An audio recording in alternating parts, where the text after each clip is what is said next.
De la semaine, nous avons été là la semaine. Par rappel, à titre de rappel, nous sommes dans l'année du repos, c'est là notre thème de l'année. Et par la grâce de Dieu, nous avons toujours des sous-thèmes mensuels, trimestriels. Nous avons dit le sous-thème de ce premier trimestre, c'est les dispensateurs de repos. Le dispensateur de repos, c'est le sous-thème que nous allons exploiter durant la semaine.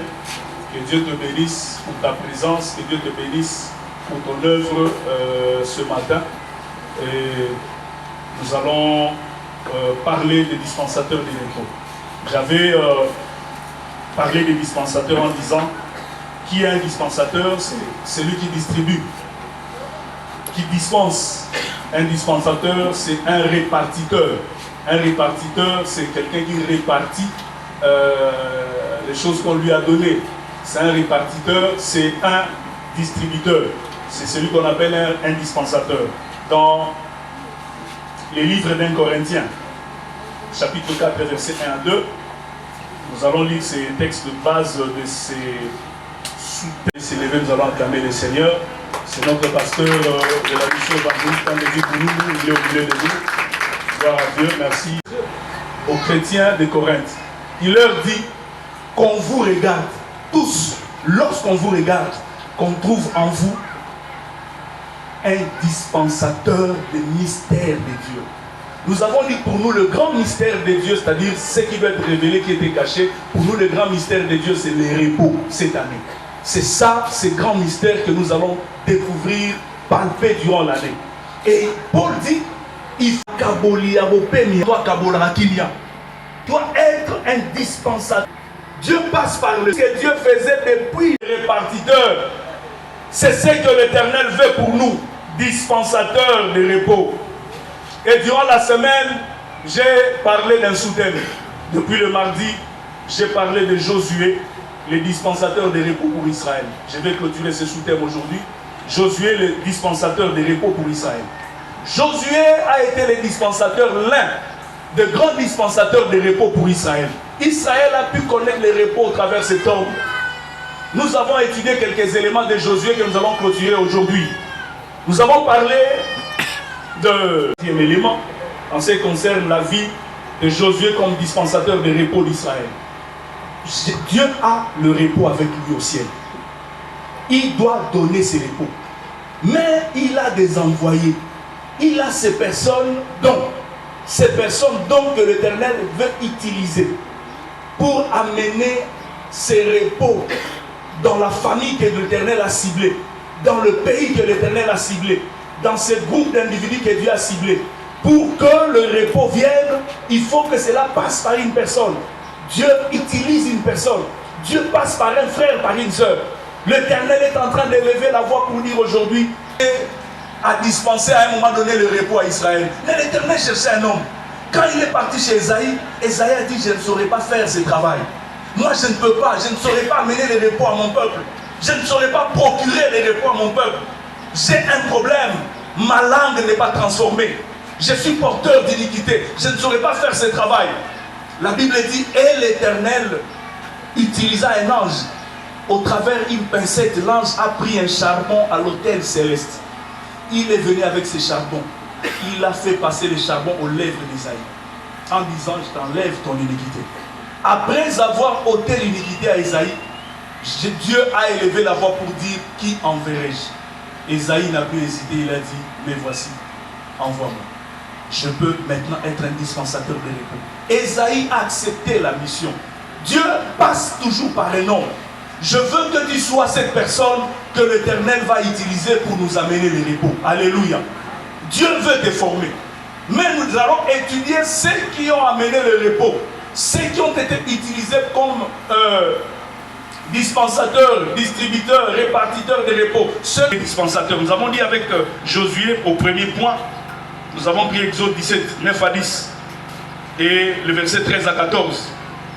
Nous avons parlé de la guerre d'Israël. Étant en train de lever les mains pour prier, il était fort âgé. Il ne pouvait pas faire trop de mouvements au bas de la montagne. Il a laissé Josué, il a dit, conduis le troupe, bats-toi avec les autres hommes et délivre-nous de la main de ces Amalécites. Josué recevait la force qui venait de Moïse qui priait sur le haut de la montagne. Josué distribuait la force aux combattants qui étaient là. Et ensemble, ils combattaient et ils ont vaincu Amalek. Moïse recevait des dieux. Moïse répartissait à son tour, donnait à procurer, donnait, dispensait à Josué. Et Josué à son tour dispensait aux gens de guerre avec qui il était en train de combattre. Josué a été l'un des dispensateurs de repos, c'était un combattant. Nous avons dit au premier élément, celui qui est candidat à la dispensation de repos doit être un homme de combat spirituel. Doit être un homme qui maîtrise le combat spirituel. Tu dois comprendre les enjeux du combat spirituel. Tu dois comprendre l'importance du combat spirituel qui est un besoin permanent. Je pense les repos, j'avais dit le mardi, tu te pointes comme dispensateur. Yonan, pour amener ce que nous avons interdit dans cette famille. Qui es-tu? Ce sont des qui ne reconnaissons pas. Qui es-tu pour entrer dans ces combats? C'est le combat de notre famille. Lorsque nous n'avons pas cette maîtrise du combat spirituel pour comprendre cet esprit, des orientateurs du combat dans la Bible. Et il a aidé. Les qualités d'un dispensateur, nous avons pris Exode 24. Nous avons dit certainement qu'il y a des gens qui se plaignaient. Mais ce type, il est comment? Il marche toujours avec ses vieux ici. Je crois que Josué, peut-être son père Noun, ou ce frère ou neveu se disait, mais comment Moïse, nous avons vu qu'on nous dit que Moïse, il doit accompagner le programme de Dieu. Il doit accompagner le programme de Dieu pour sa famille. Il y a un programme de Dieu pour votre famille. Il doit accompagner le programme de Dieu pour sa famille. Cette personne doit apprendre à accompagner Moïse. Tu dois apprendre à accompagner Moïse. Marcher avec Moïse. Nous avons dit qu'il y a beaucoup de gens qui ne sont pas en train d'accompagner le programme de Dieu pour leur famille. Ils ne sont pas en train de faciliter le programme de Dieu pour leur famille. Josué a facilité, il s'est dit, Moïse détient le programme de Dieu pour Israël. Je m'attache à cet homme parce qu'il porte le programme de Dieu pour nous. Je veux l'accompagner partout. Si tu veux être dispensateur de Dieu, tu dois accompagner le programme de Dieu. C'est alors parce que tu accompagnes ce programme, tu auras la possibilité de dispenser ces programmes, de dispenser ce qui est prévu dans ces programmes. Troisièmement, nous avons dit que Nombre chapitre avoir une référence. Tu dois être coaché. Tu dois être serviteur à côté de notre serviteur. Tu dois apprendre, tu ne dois pas être un chrétien fermé. Tu dois chercher à apprendre. Quand on dit ici que venez, ceux qui n'ont pas fini les affermissements, venez le suivre. Ceux qui n'ont jamais suivi, cherchez à le suivre. Venez. Il y a certains qui ne comprennent pas. Mais regardez les résultats de tout ce qui s'est passé. Tous ces vieux, les princes de tribus, les princes de toutes les tribus, ils étaient là dans leur tente, ils restaient. Mais ces garçons, quel est le sentiment qu'il a animé pour qu'ils ne laissent jamais Moïse libre? Il servait Moïse depuis sa jeunesse, il était avec Moïse. Vous avez besoin de quoi il va? Maître, vous avez besoin de quoi il va? Dieu observait ces garçons. Voilà pourquoi nous avons dit, quand Dieu a retiré l'âme de Moïse, il a trouvé que la relève devait être faite par celui qui servait Moïse, qui accompagnait Moïse. Il dit, je remplace Josué ton serviteur. Il sera à ta place pour continuer le ministère des dispensations que toi tu as arrêté. Parce qu'aujourd'hui je te redis, Josué ton serviteur conduira Israël jusqu'à Canaan. Frères et sœurs, Josué qui veut dire éternel notre salut. Je veux que ton nom n'engendre pas le flou. Quand on dit simplement salut, ça engendre un petit flou. Je veux que tu t'appelles éternel notre salut. Tu t'appelleras Josué et plus jamais Osée. Il y a eu un changement d'identité. C'est lui qui veut être un dispensateur de repos, doit traiter, changer certains éléments de son identité. Il a fallu le changement de nom. Qu'est-ce qui doit être changé en toi? Qu'est-ce qui doit être ôté pour être remplacé par une autre? Regarde ce qui doit être changé dans ta vie. Il y a des éléments. Verset 6 à 10, Nombre 14, 6 à 10, virgule, verset 30, virgule, le verset 38. Nombre 14, 6 à 10, virgule, verset 30, virgule, verset 38. On nous montre là-bas, Moïse envoie des espions. Allez visiter Cana, dites-nous Cana est comment. Dites-nous Cana est comment. Ils sont allés, ils ont vu que tel que Dieu l'avait dit là, c'est une terre où coulent les miels, ce n'est pas une société, c'est une vérité. Voilà d'ailleurs quelques échantillons que nous avons amenés. C'est une terre formidable, Moïse. Mais le peuple que nous avons trouvé là-bas, ils sont robustes, ils sont menaçants, ils sont dangereux. N'allons pas, cherchons une terre ici, restons ici, n'allons pas à Ghana. Parmi ces envoyés, deux, Josué et Caleb dirent à Moïse, non.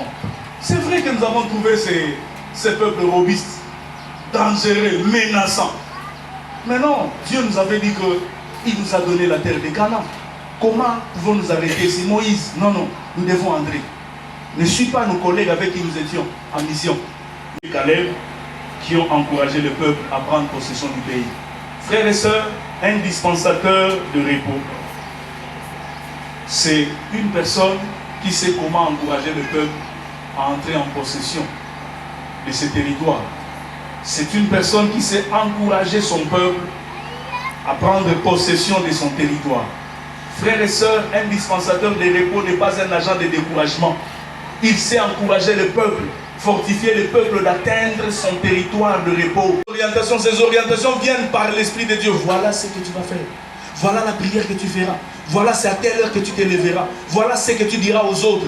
Tais-toi, ne dis pas telle chose parce que toute révélation n'est pas toujours forcément appelée à être dit à tout le monde. Tais-toi, parle, ne parle pas. Dis, parle de 10% des choses, 90, garde-les pour toi. L'Esprit du Seigneur doit te conduire. Un dispensateur de repos doit être un ami du Saint-Esprit. Quand il n'a pas l'Esprit de Dieu, il ne pourra pas égaler Josué. Il a dispensé le repos parce que l'Esprit du Seigneur habitait en lui. Dispenser le repos, Nombre 27, 18 à 23. Une autorité en toi. Tu feras que parmi tous les dirigeants d'Israël, que Josué soit participant à ta dignité. Qu'il utilise ta dignité. Qu'il possède l'autorité que tu as. Akamata eteni, yabokonzi, yalokumu, yankembo zali nango, yepa kosale la eteni. Okomema Josué wana liboso ya ba sacrificateur. Okomeme liboso ba kambinyo sa Israël. Okotia loboko likolo na ye moko. Tu dois participer à la dignité de ton conducteur. Tu dois participer à l'onction de ton conducteur. Nous reposons tous sous l'onction de notre pasteur. Nous allons toujours, chaque début de l'année, nous faisons un échange de vœux entre tous les pasteurs et les pasteurs Bansi. Quand nous n'allons pas même réduite. Nous amenons toujours ce que nous appelons le droit d'onction. Les droits d'onction, nous allons, chacun amène $100 ou tout autre montant. Nous communiquons avec le pasteur qui nous donne des conseils pour l'année, il nous fortifie pour l'année, nous lui souhaitons nos meilleurs vœux, il nous bénit. Nous prenons notre enveloppe, nous lui donnons. Nous allons participer à ta dignité durant cette année. Nous allons participer à ton onction durant cette année. Nous voulons entrer dans cette dignité, telle que l'Éternel utilise, telle que nous voulons être utilisés. Nous remettons notre enveloppe de participation à la dignité du pasteur. Alléluia. A été assistant. Celui qui veut dispenser le repos doit avoir une référence de dignité, une référence d'autorité, une référence de pouvoir et d'autorité. Il se réfère à qui? Il se réfère, il prend, il tire sa source où Dieu descend l'onction sur la tête d'Aaron, sur ses barres et sur le bord de ce vêtement, dit psaume. 8e point. Celui qui veut être distributeur, dispensateur de repos. Au 8e élément, Nombre, chapitre 32, verset 12. Ou par quelquefois, ton cœur doit être à Dieu. Tu dois avoir quelqu'un qui a réalisé la nouvelle naissance. Tu dois être quelqu'un qui marche, qui exerce la marche chrétienne avec le Seigneur. Ton cœur doit être totalement à Dieu. Puisque celui qui dispense le repos peut rencontrer des obstacles, des refus.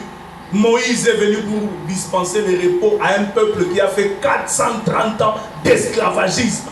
Mais quand il est venu, on s'oppose à lui. Tu es qui toi? Il dit non, Dieu m'a envoyé à quitter. Il dit Dieu t'a envoyé. Toi tu étais ici, non? Dieu t'a envoyé ça depuis quand? Depuis quand? On te connaît, tu étais ici. Et finalement, ta maman, notre soeur, t'a jeté dans l'eau et on t'a ramassé. Tu as grandi à la maison des pharaons. Qu'est-ce que tu nous dis? Dieu t'a envoyé. Dieu, quel Dieu t'a préparé? Tu n'as pas un cœur prêt à supporter tes frères qui sont toujours opposés à tout ce que tu peux dire. Tu ne leur amèneras pas les repos, ce serait la colère en retour. Bon, ça va donc famille, ça va, allez, ce serait quelqu'un qui prie, mais qui a un conflit perpétuel avec ceux de sa famille.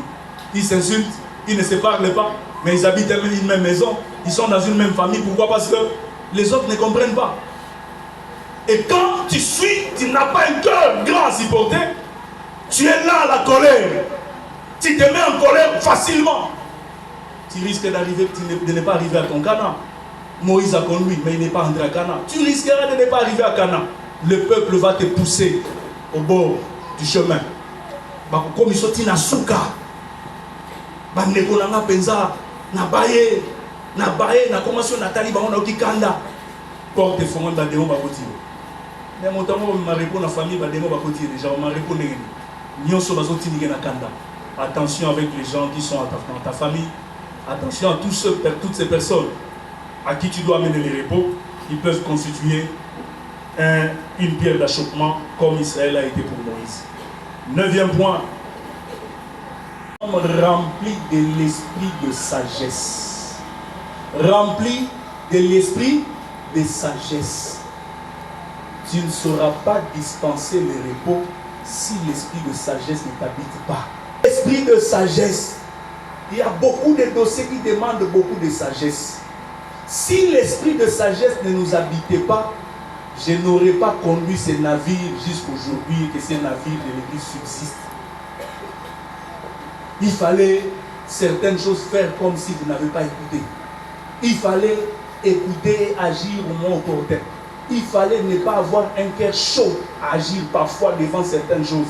Il fallait parfois attendre pendant que les autres regardent. Ah, mais pasteur laisse ces choses pour moi. Mais les pasteurs ne voient pas. Mais pasteur, il y a peut-être un big correcteur qui corrigeait quelque part les pasteurs.